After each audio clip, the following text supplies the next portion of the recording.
Esta es la serie Siguiendo las huellas de Jesús de Nazaret. El texto correspondiente para este día es Mateo 14, 22 hasta el verso 33 y el Salmo 77, verso 19. Esta es la meditación número 64 y corresponde al jueves 16 de abril. Yo soy Rafael Pola y todos son muy bienvenidos. Jesús, el Señor, sobre la naturaleza.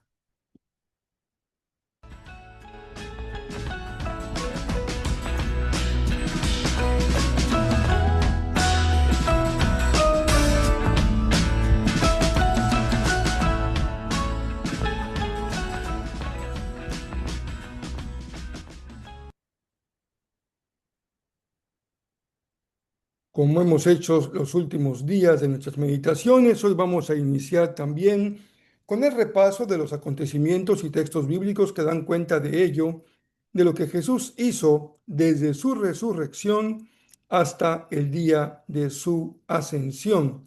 Sabemos que fueron 40 días entre un evento y el otro. Y hoy continuamos con el evento que relata el Evangelio, pero también atendiendo a lo que el Evangelio mismo enseña. Hoy estamos en un texto conocido, pero muy importante respecto a Mateo 28, 16 al 20. Y también se encuentra en Marcos 16, 15 hasta el verso número 18. En este acontecimiento que estamos leyendo, lo que Jesús hace es comisionar a sus discípulos para que continúen la obra que él inició y que él deja ahora en sus manos. Mateo 28, 16 al 20 se conoce como la Gran Comisión y nos da Jesús la tarea a la iglesia, en ese caso representada por los discípulos, de enseñar la palabra, proclamar la palabra y bautizar a los nuevos creyentes. De esta manera se está dando la comisión de proclamar hasta el fin del mundo y también de instituir a la iglesia mediante el acto del bautismo.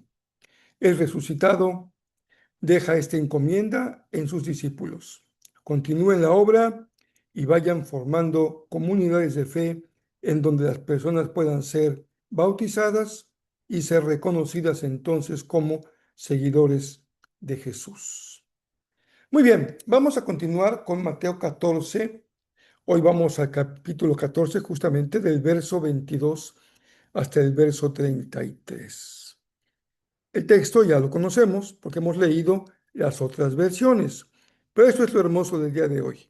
Veremos cómo Mateo incorpora algunos detalles muy importantes en el relato del milagro de Jesús caminando sobre el agua. Dice el verso 22. Inmediatamente después, Jesús insistió en que los discípulos regresaran a la barca y cruzaran al otro lado del lago mientras él enviaba a la gente a casa. Después de despedir a la gente, subió a las colinas para orar a solas.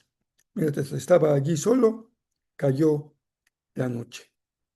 Mientras tanto, los discípulos se encontraban en problemas lejos de tierra firme, ya que se había levantado un fuerte viento y luchaban contra grandes olas.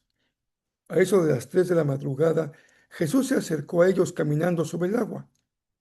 Cuando los discípulos lo vieron caminar sobre el agua, quedaron aterrados, llenos de miedo.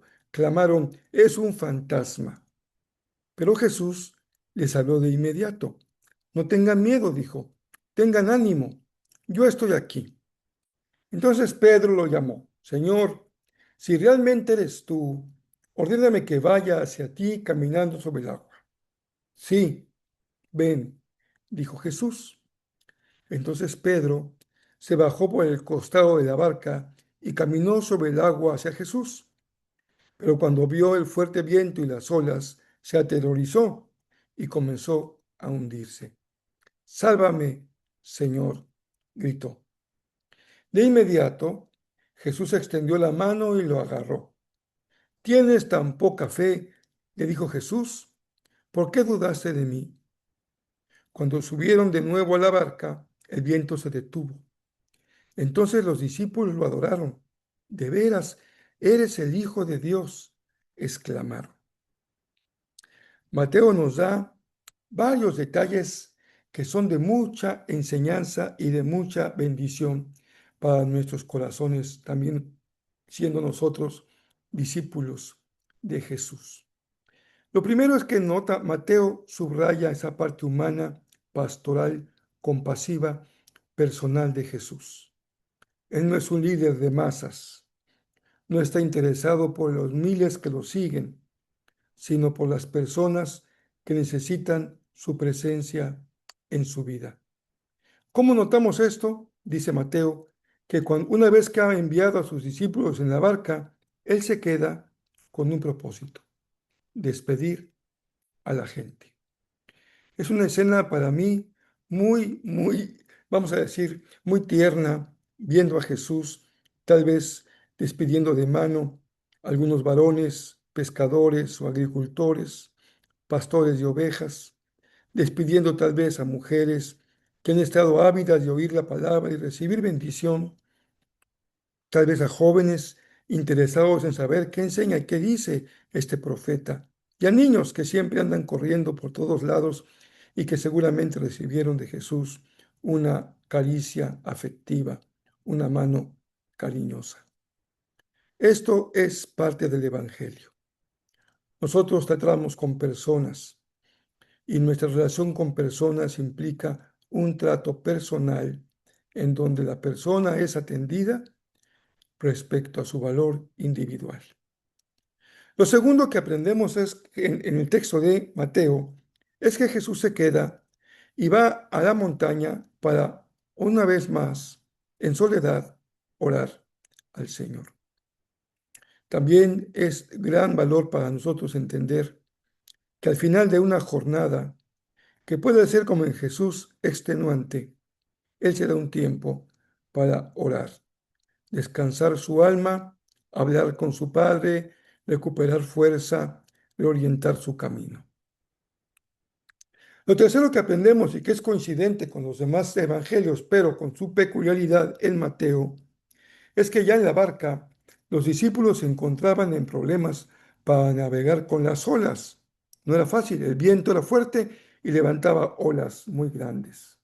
Y Mateo nos da una hora, no lo mencionan los otros evangelios. Él dice que a las 3 de la madrugada Jesús se acercó a ellos caminando sobre el agua y ellos, como fieles representantes de la cultura popular de su tiempo, creyeron que se trataba de un fantasma. Y aquí viene algo más que nos aporta Mateo. La intervención de Pedro. Pedro, otra vez Pedro, el tempestuoso, el voluntarioso, el que es líder porque da la primera palabra, el primer paso, el que va por delante. Y encontramos aquí otra vez a Pedro, ahora pidiéndole al maestro una prueba. Dice, si realmente eres tú, que yo camine sobre el agua. Vean qué prueba le pide Pedro a Jesús. Y el Señor, por alguna razón que él conoce, seguramente por lo que va a experimentar Pedro enseguida, el maestro accede y le dice, sí, ven. Pero al ver las circunstancias en las que se mueve, ya con su pie en el agua, Pedro dice, se llena de temor y empieza a hundirse. Pero Jesús no deja que se hunda ni que se ahogue. No lo deja como una reprimenda a su error. Al contrario, Jesús lo agarra, pero sí le da una palabra de exhortación. Tienes poca fe. La escena termina también con esos datos que aporta Mateo. Suben a la barca y el viento se detiene y los discípulos dicen algo muy importante que es el centro del mensaje del Evangelio, el que puedan reconocer quién es Jesús. Y en este caso, su reconocimiento es particularmente verídico y acertado. No solamente es poderoso, maestro, profeta, predicador, sanador, es el Hijo de Dios. Y esa es la confesión de fe que lo cambia todo. Mateo, no nos olvidemos, está escribiendo para una iglesia que se siente perseguida y que en su tiempo aún sigue siendo una iglesia pequeña. Los lectores del Evangelio de Mateo podrían identificarse con esta pequeña barca en medio de una tormenta, que para ellos implicaba rechazo, persecución, peligro, rechazo, crítica. El relato de Pedro sirve para la iglesia como un espejo para cada creyente. También una iglesia que está en condición desfavorable y vulnerable se deja controlar por el temor y por la duda. Pero también, leyendo el Evangelio, la historia de Mateo, la iglesia puede tener la seguridad de que la mano de Jesús siempre está presente. Dice la palabra, no tengan temor, porque no hay nada que pueda arrebatarlos de mi mano. También Mateo nos lleva a un nivel muy superior de la proclamación acerca de la naturaleza de Jesús. No se queda en la incomprensión de los discípulos. Mateo quiere dejar una enseñanza bien clara. Jesús es el Kyrios. Jesús es el Señor, que es un término mesiánico, pero que también simboliza o significa la autoridad del Maestro sobre la creación y que Él es el único que merece adoración como Dios hecho hombre. A tu Dios adorarás y a Él solo servirás. Finalmente, Mateo nos coloca también en un terreno existencial, vivencial, en nuestra relación con Jesús. No basta que en nuestra escuela dominical, en nuestra clase de teología, de doctrina, de catecúmenos, aprendamos sobre los atributos de Jesús, sus nombres o sus características. No basta. Es importante hacerlo, tener clara la verdad de lo que creemos, la enseñanza acerca de quién es Jesús. Pero Mateo nos incorpora un elemento muy importante. En realidad, Pedro nos enseña, a la luz de su gran fracaso, que lo que Jesús necesita es un acto de confianza en Él. Justamente, y el acto de confianza se necesita cuando todo parece adverso. Porque cuando todo va bien, pues no se requiere mucha confianza. Pero cuando enfrentamos tormentas y adversidades, entonces sí se pone a prueba nuestra fe. No es un asentimiento intelectual, no es poder repetir una doctrina con claridad. Se trata de vivir la dimensión de la fe en medio de una crisis. El miedo, como observamos en la historia de los discípulos, es la oposición a la fe.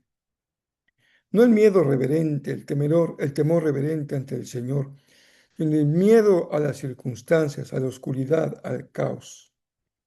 Y lo único que logra vencer a ese caos de la oscuridad es la presencia de Jesús, que es quien tiene autoridad para calmar el viento.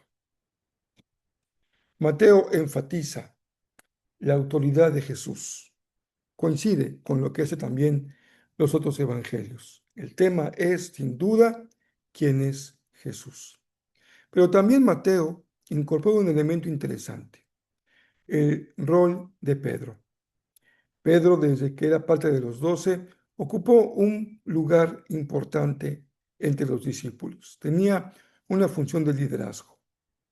Pero Mateo lo muestra ahora no solamente como un líder impetuoso que va por delante, que no se atemoriza para dar el primer paso, ahora nos lo muestra como un hombre también susceptible de caer en el temor, la falta de fe, mostrando así su fragilidad.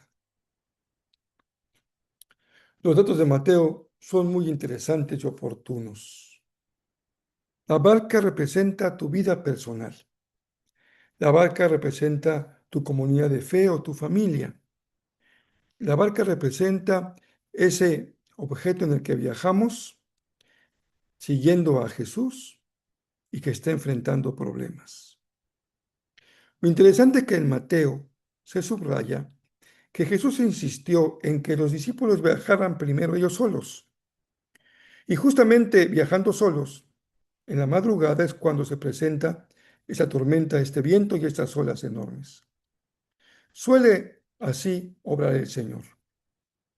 Él siempre está con nosotros, pero nos da la responsabilidad de caminar solos, de ir navegando en la barca, de tomar decisiones, de enfrentar las adversidades, de enfrentar la oscuridad.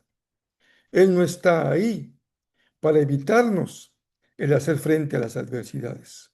Él va a estar presente sin duda cuando sea necesario. Pero el primer paso, el primer trayecto en la vida, como lo es con nuestros hijos, tenemos que tener la confianza de dejarlos enfrentar sus luchas solos, estando atentos para responder cuando haga falta. Y Jesús los envía solos a enfrentar los elementos naturales y la barca enfrenta problemas. Oye, hermanos queridos, el pueblo de Dios, como siempre, pero en un contexto particular como ese que vivimos nosotros hoy, también enfrenta problemas. Enfrenta problemas de su circunstancia, externos, y enfrenta problemas internos, debilidades. Son, como en el caso de Pedro, paralizantes y mucho más determinantes las carencias internas. Pedro podía enfrentar el viento y las olas, pero cayó bajo el temor interior, su propia fragilidad. La iglesia puede contar con muchos recursos para cumplir con su tarea y puede enfrentar muchas adversidades y en donde podíamos cojear, fallar, es en ese mundo interior en donde se manifiestan nuestras vulnerabilidades. También como en el pasado, el pueblo de Dios hoy se esfuerza por salir adelante, por hacer frente a la adversidad. Y vamos remando a veces con nuestras fuerzas, pero son insuficientes, porque no tenemos lucha contra carne y sangre, sino contra huestes espirituales de maldad, y contra esas huestes nuestras fuerzas humanas son muy inoperantes, impotentes, ineficientes. Lo hermoso del texto, la esperanza que hay en el texto es que Jesús se hace presente cuando es necesario y que Él es la fuente de poder que puede enfrentar la adversidad y que Él sostiene a su pueblo cuando se empiezan a hundir bajo las aguas. Hoy vemos líderes impetuosos, tal vez tú seas uno de ellos. Empezaste en camino con tantas ganas, con tantos deseos de servir, con tanto entusiasmo, pero también hay Pedros por todos lados hoy que no claramente muestran ímpetu, también grandes debilidades de todo tipo y carencias que los hunde, hasta que Jesús nos ayuda a volver a la barca. Y esto es algo tan hermoso, porque no te quedas hundido, no te quedas ahogado, no te quedas sumergido, tampoco te quedas sostenido por la mano de Jesús sobre el agua. El Señor te vuelve a colocar en la barca y puedes seguir navegando con tus hermanos hasta llegar al otro lado, al destino de ese viaje. Ahí va Jesús, acompañando, sosteniendo, levantando y fortaleciendo. El Salmo 77 dice, verso 19, te abriste camino a través del mar y tu sendero atravesó las poderosas aguas, una senda que nadie sabía que estaba allí. ¿Qué les parece este precioso Salmo 79? Regresamos a una frase de este gran teólogo, prácticamente fundador de la teología cristiana, Agustín de Hipona, quien escribió en un mensaje sobre Mateo lo siguiente: el viento sopla contra ti, no para que te hundas, sino para que pruebes tu fe. Si Pedro no hubiera sentido el viento, no habría tenido miedo. Si no hubiera tenido miedo, no se habría hundido. Pero si no se hubiera hundido, no habría gritado: Señor, sálvame. Espero que el Señor les dé un mensaje hoy que aliente su fe y le sostenga en medio de las circunstancias adversas que todos enfrentamos en la vida. Yo no sé qué estés enfrentando tú hoy, pero tú sí lo sabes. Y tal vez estés tú justamente en el corazón del Señor para darte palabra que hoy necesitas. Si el Señor nos presta vida, por aquí regresamos el próximo viernes ya 17 de abril. Yo soy Rafael Pola y esta serie se llama Siguiendo las huellas de Jesús de Nazaret.